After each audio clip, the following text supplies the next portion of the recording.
Biografia de George Miller, capítulo 6, Um novo começo.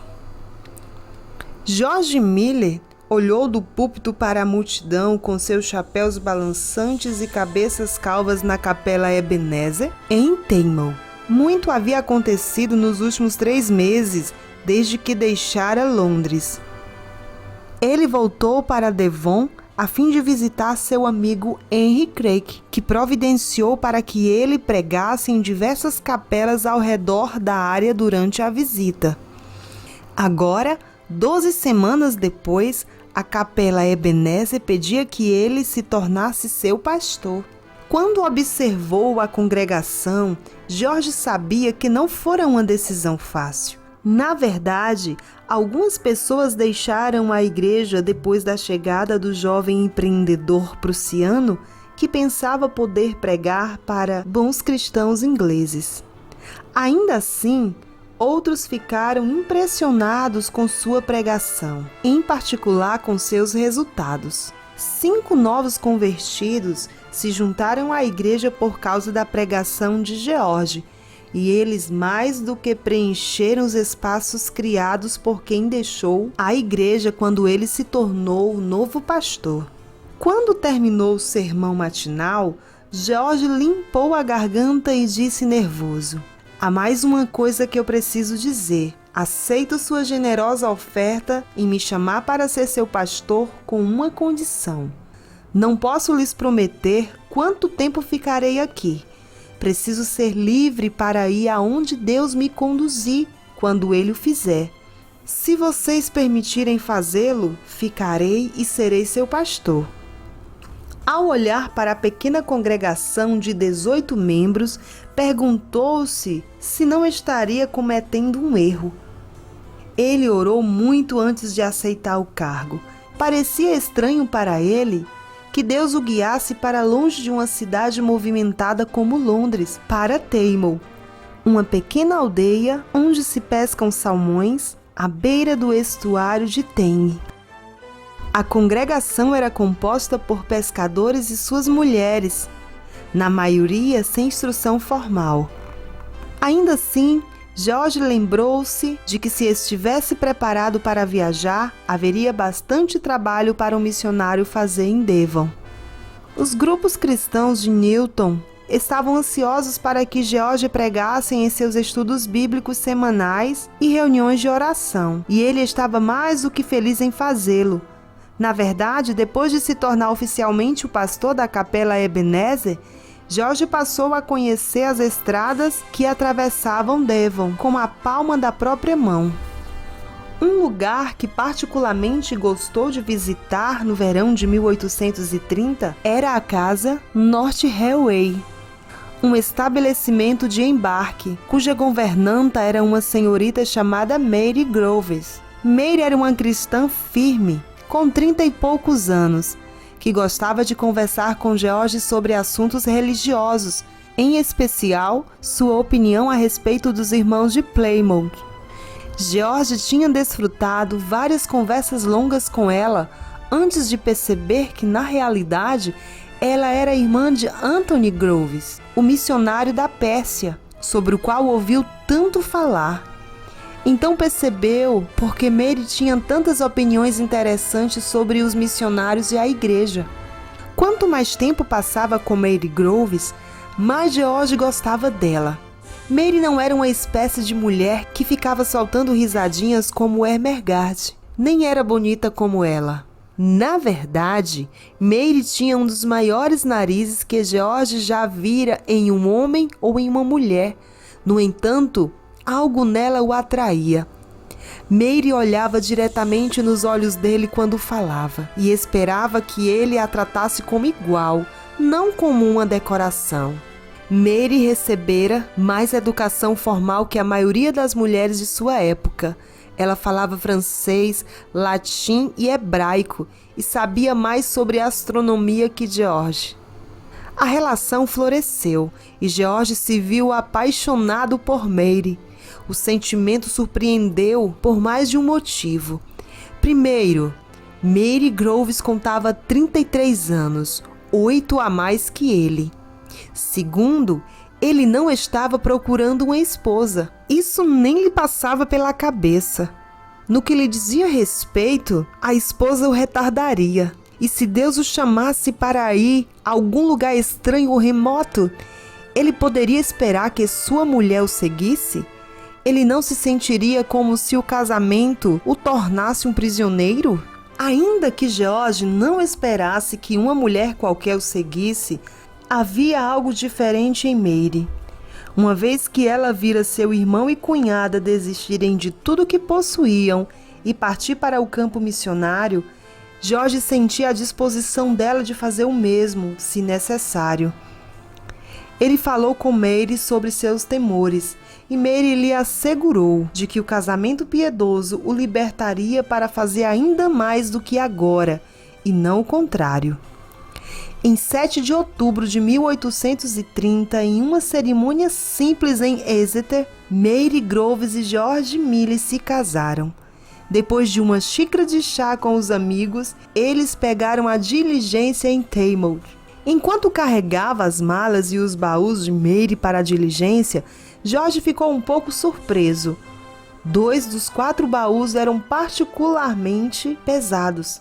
Murmurou: "Eu não sabia que você possuía tantos objetos." "Você não achou que minha família não tinha nada, não é?" respondeu Mary, ajustando a fita no chapéu.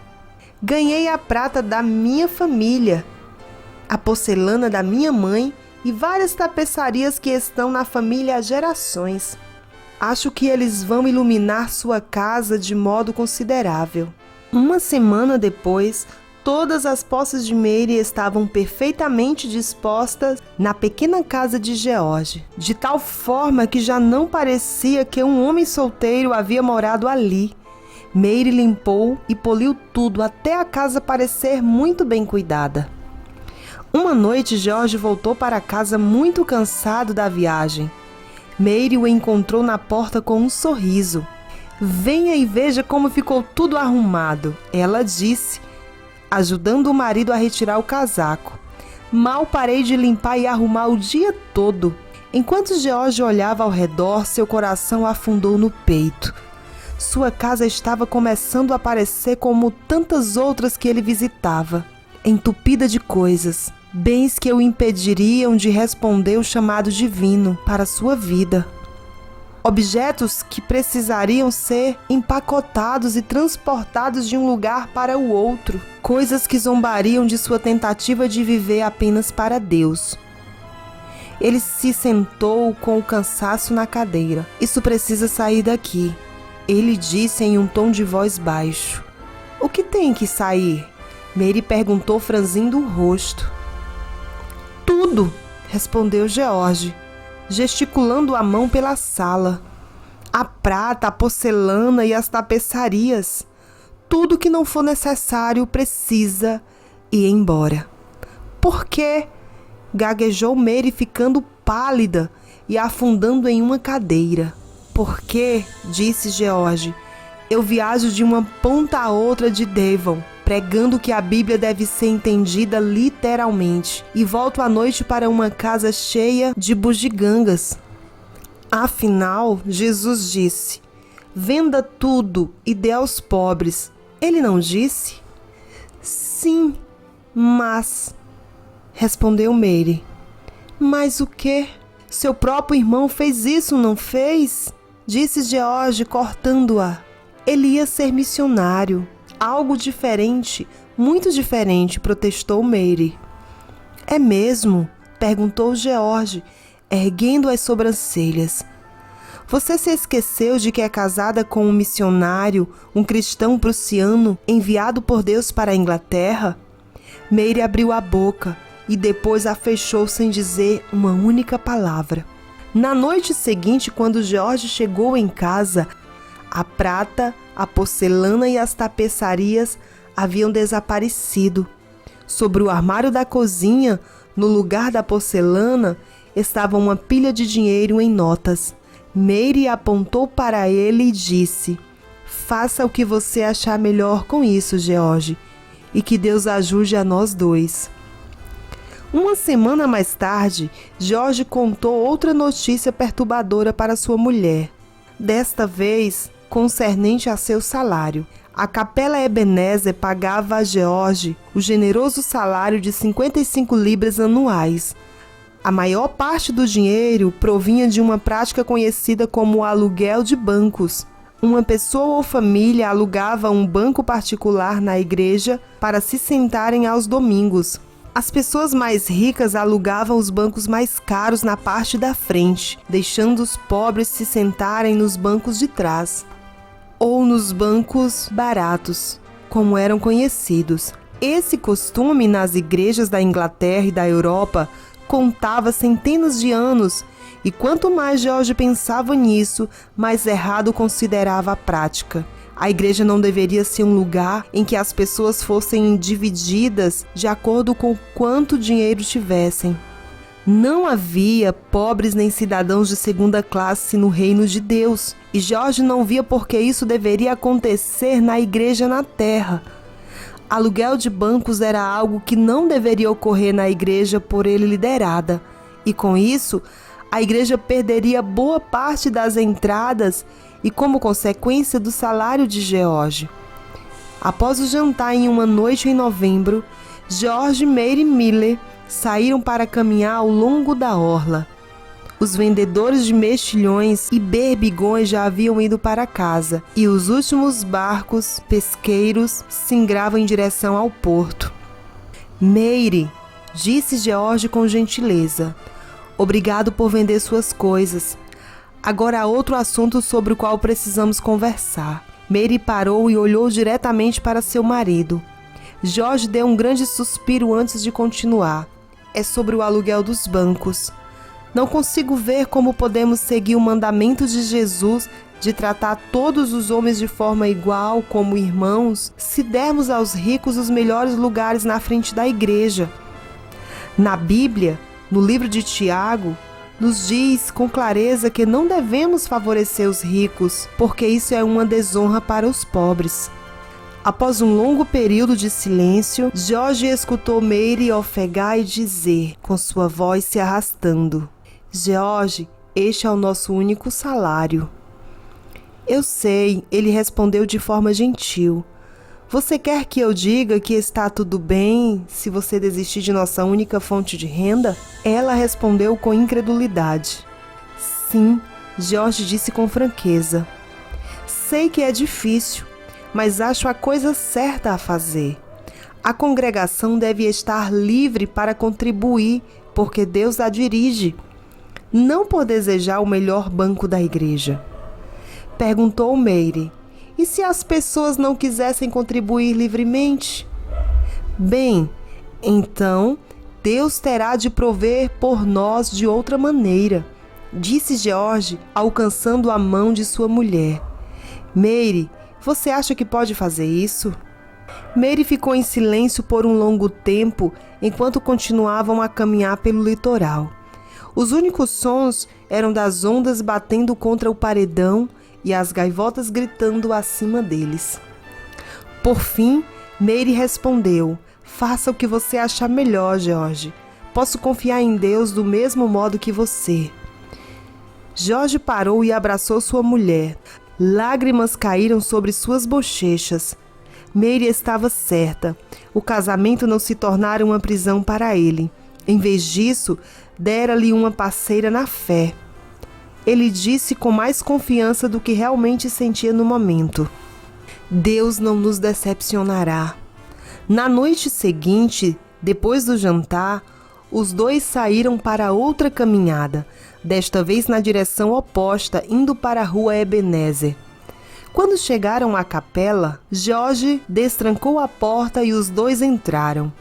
Ele acendeu a lâmpada a óleo na parte de trás da igreja e pegou a bolsa de lona que trouxera consigo. Tirou uma caixa de madeira do tamanho de uma caixa de sapato, com um corte no topo e uma porta de dobradiça ao lado. Dê-me um prego, Mary, ele disse com uma voz decidida. Em 5 minutos a caixa estava presa à parede na parte de trás da igreja. E perguntou a Mary, o cartaz está com você? Mary assentiu enquanto lhe entregava o cartaz. Depois de pregar o cartaz em cima da caixa, recuou para admirar seu trabalho e disse, apertando a mão da esposa: "Sim, estamos à mercê de Deus agora." Ele examinou o cartaz e assentiu. "Como está escrito no cartaz, Mary, se alguém quiser nos ajudar, a ajuda será bem-vinda. Jamais pediremos dinheiro a ninguém. Em vez disso, esperaremos em Deus para atender às nossas necessidades." Quando os dois se ajoelharam ao lado de um banco, pediram a Deus para cuidar deles e lhes dar fé para manter o novo plano. Quando George saiu, deu um grande sorriso. Ele já se sentira assim antes. Quando foi mesmo? Estava a meio caminho de casa antes de se lembrar que foi no dia em que disse ao pai que não aceitaria mais nenhum dinheiro dele para os estudos na Universidade de Raleigh. Experimentou então o mesmo sentimento de liberdade, de dependência de Deus e não das pessoas. O sentimento o animou muito. No entanto, as coisas não funcionaram com tanta velocidade ou facilidade como ocorreu em Raleigh. O ano de 1831 foi muito difícil para o casal Miller. Alguns membros da congregação continuaram a colocar a mesma quantia de dinheiro na caixa de madeira, que ficava na parte de trás da capela. No entanto, várias pessoas deixaram de fazê-lo. Sem dúvida, isso teve um grande impacto no salário de George. Em uma ocasião desesperadora, George e Mary se sentaram na hora do jantar com a mesa posta e os pratos vazios. Não havia nada no fogão. Sem rodeios, George fez uma oração de agradecimento. Enquanto orava, alguém bateu à porta. Um amigo na vizinhança enviou uma entrega especial, um presunto inteiro.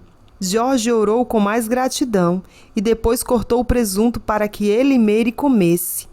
Outra vez uma completa estranha bateu à porta. Quando Mary abriu, uma mulher que lhe prestou uma reverência e disse: "Eu não poderia comer enquanto imaginava vocês com fome, senhora." E entregou a Mary um pão recém-assado. Antes que Mary pudesse lhe perguntar o nome ou de onde ela era, a mulher desaparecera. Muitas vezes, quando George estava fora pregando, as igrejas que visitava lhe ofereciam dinheiro. Ele sempre recusava, ao afirmar que não queria deixar a impressão de que pregava por dinheiro. Para não ficarem para trás, as igrejas encontraram maneiras criativas de retribuir ao seu pregador. Às vezes, George encontrava dinheiro no interior da Bíblia, ou Mary, que muitas vezes viajava com ele, descobria que alguém colocara moedas em sua bolsa enquanto não estava olhando. Ao todo, até o final do ano, George e Mary aprenderam várias coisas sobre a confiança em Deus. Primeira, Deus realmente provia as necessidades do casal. Eles nunca ficaram sem fazer uma refeição ou tiveram uma necessidade não atendida de alguma forma. Segunda, para confiar no Senhor de forma completa, precisaram aprender a distribuir todo o dinheiro extra recebido.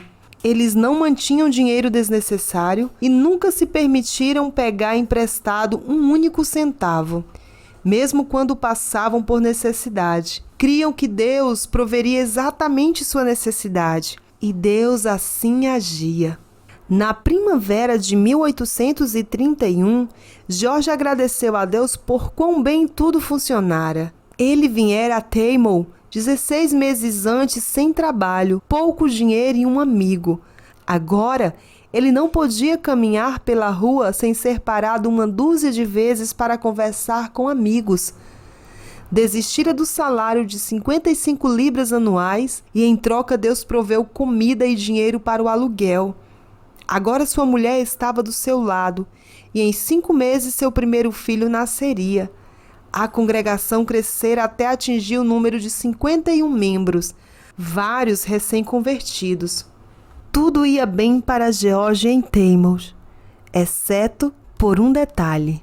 George não achava que pertencia mais àquele lugar.